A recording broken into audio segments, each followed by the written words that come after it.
Digital cinema పైరసీని అరికట్టేందుకు Telangana cyber security బ్యూరోతో ఫిల్మ్ ఛాంబర్ ఒప్పందం కుదుర్చుకుంది. ఆ డీటెయిల్స్ చూద్దాం.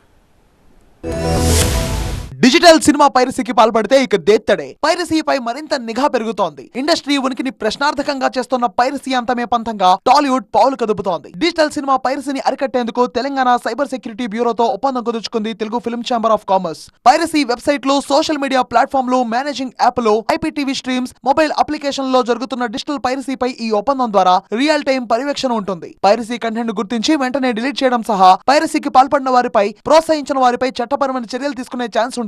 Telangana DGP Shivdhar Reddy, TGCSB director Shikha Goyal సమక్షంలో అగ్రిమెంట్ జరిగింది. విడుదలైన వెంటనే జరిగే పైరసీ వల్ల పరిశ్రమకు కలిగే భారీ నష్టాలను అరికట్టేందుకు లా ఎన్ఫోర్స్మెంట్ ఏజెన్సీలు, సినిమా పరిశ్రమ మధ్య వేగవంతమైన సమాచారం పంచుకోవడం, సమర్థవంతమైన సమన్వయం ఈ ఎంఓయూ యొక్క ప్రధాన లక్ష్యమన్నారు. ఇక నుంచి పైరసీ వ్యవహారంపై తెలంగాణ సైబర్ సెక్యూరిటీ బ్యూరో ప్రత్యేక నిఘా పెట్టనుంది. ఎవరైనా ఎక్కడైనా సినిమా పైరసీకి పాల్పడినట్టు గుర్తిస్తే వెంటనే పోలీసులకు సమాచారం ఇవ్వాలని కోరారు ఫిల్మ్ ఛాంబర్ ప్రతినిధులు.